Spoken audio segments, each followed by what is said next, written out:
Let me show you my good side.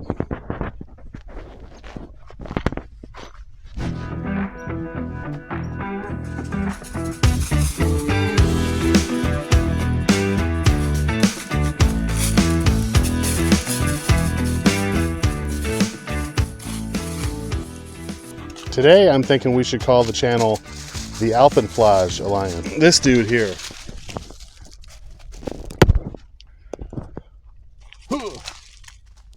Hi, my name is John. You're watching the Olive Drab Alliance. Thank you very much for clicking on the video. I'll try to keep this intro short. I know I can be a little long-winded. But a while back, you might remember I bought a Swiss mess kit, a Swiss cook kit. And while I was checking out from the website, they said, hey, you might also be interested in one of these. And I'm like, I sure am. So, like a sucker, I spent the $8 or $9 and I bought a Alpenflage assault pack, right? It's pretty cool looking. I like the camouflage pattern. I'd seen it around. It's pretty cool. It's got a little red in it, which is perfect for the fall. But it's really part of a system. It's part of the Alpenflage, what was it, TAS 57 M70 system. The pack hooks into the field jacket. The belt's integrated into the uniform. And I didn't have any of that stuff. So now all I had was the pack. Well, I don't like to waste money, so I was going to put that pack to use one way or the other. So I had this little Kelty backpack, right? I took the pack off the frame. The frame was kind of shiny. I didn't like that, so I decided I'm going to paint this pack, right? First, we're going to primer it. Always use primer first. And then I painted it. I struggled with which color to choose. Of course, we went with olive drab green. And now I got this. Let me show you my good side. I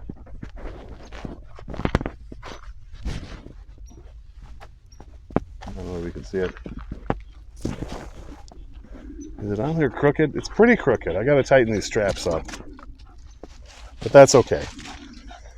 Anyway, we're going to show you how we made this thing. We're going to show you some of the features. There's not many. But if you're in the market, maybe you got an old frame laying around, maybe you got an old backpack frame laying around, and you're on a budget, this is about as cheap as it gets and as cool as it gets. Stick around. You're not going to want to miss this. Hey, if you're enjoying the video, give it a thumbs up. Got something to say? Say it down in the comments. Just want to say hi? I'll say hi back. If you're not yet subscribed to the Olive Drab Alliance, shame on you. Hit that subscribe button. It won't cost you anything. So we had an old Kelty backpack frame, and these are easy enough to deal with. You know, to remove the straps, there's just a little pin up here, and a little bit of wire just kind of curled around, twisted around to keep the pin from coming out.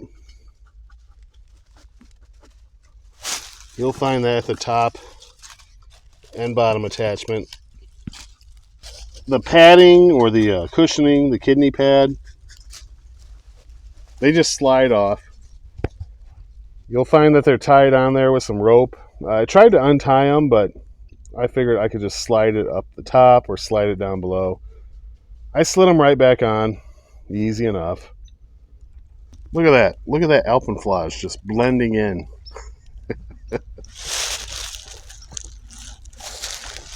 What's this guy doing?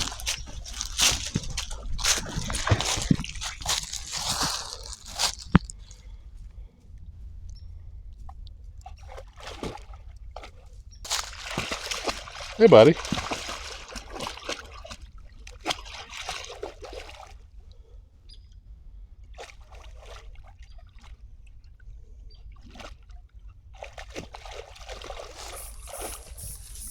He's a good boy. I tell you what, I had a comment on one of my last videos. Oh, your dog is just crying in the background. Oh, take care of your dog. I tell you what, this guy here, he's a Belgian Malinois. If you're not petting him or throwing him something, he's crying. It never stops.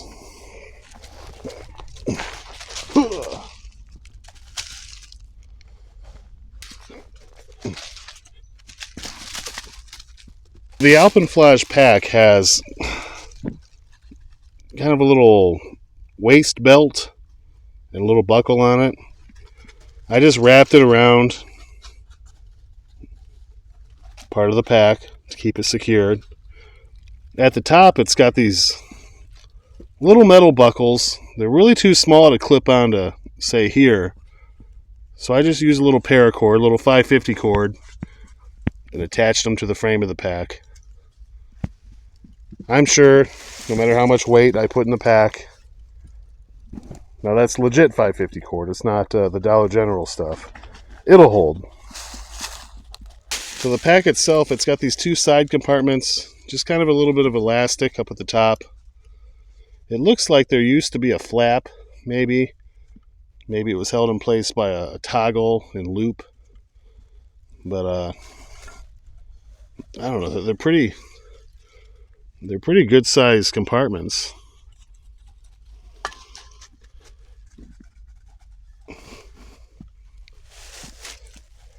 Like I said, those are on either side. Up at the top of the pack, on the top flap, there's these, mine anyway, has these buckles.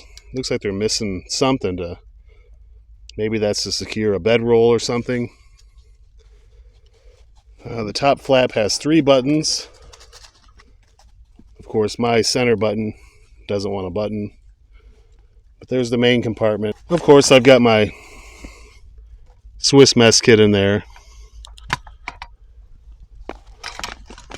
along with a humanitarian daily ration, just to fill the pack up a little bit so you can see how it fits stuff.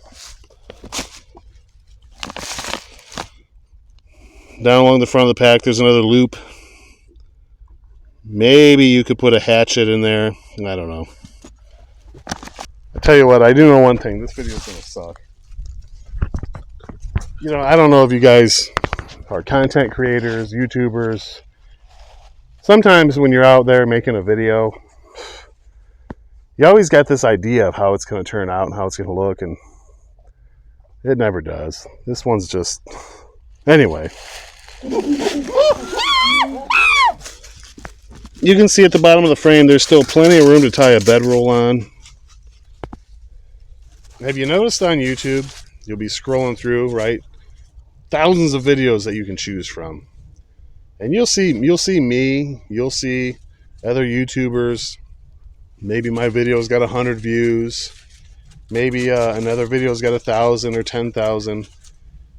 And then you'll see an image of a woman out in the woods holding a knife, nipping through her shirt, camel toes showing, and there's 20 million views on that video.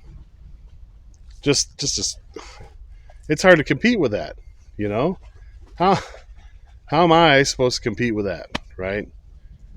Or you'll see a thumbnail, obviously AI created, and you click on it because it says it's going to cover a topic that you're interested in, but it's obviously read by AI. It's a script written by AI.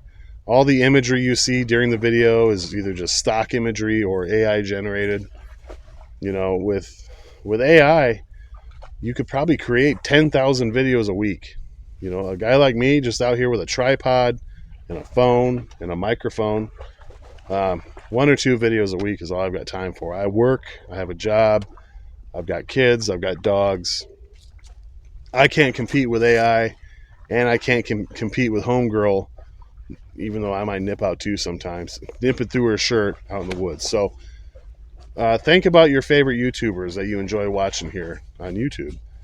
I don't know who those might be. I have a pretty good idea through the analytics that YouTube provides me. I know a lot of you watching this, like, you know, Waypoint Survival, Corporal's Corner, stuff like that. If you like those guys and gals, you got to support their channels. The best way you can support a channel is to watch the video all the way through. The likes, the comments are all great, but what the algorithm really responds to is watch time. How much of your video did people watch? Because they want you to keep watching so they can feed you more ads, right? Anyway, that's my rant. That's all I got to say about that. I hope that you will keep supporting, actual live people out here YouTubing. I enjoy doing it. I enjoy the comments. I really do. I enjoy interacting with people down there. I get a lot of them these days. I try to respond to all of them. Now, the way that works is in the YouTube Studio app, your first comment will show up and I'll see it, right? And I'll reply to it. And then if you reply to that, I won't see it unless I go into my YouTube account and hit the notifications. So I definitely will reply to all the first comments left, but sometimes it takes me a while to get around to seeing the replies and whatnot. So if I don't reply to your reply, don't feel bad. Sometimes I don't see them till a couple days later, and I feel like a D-bag if I respond to a comment several days later. So I read all the comments. I see all the comments. Thank you very much. Well, it's getting dark out here on the trail. It's probably about time we get heading back to the truck. We're not far. I try to make it look like I came way out in the woods, but we're maybe half a mile down the trail today. We run a little short on time. When I tell you I'm way out in the woods, I'm way out in the woods. Today, half a mile. I see a lot of people out there filming content from their driveway or their backyard, and I actually try to make an attempt to get out here in the woods or on the trail. To some people, this isn't the woods because right over there is a cornfield, and right over there is a cornfield too, but we probably should be heading back. Anyway, I'd love to hear from you. I hope everything's going well wherever you are. I'll see you all down the trail somewhere. Until then, have a great day.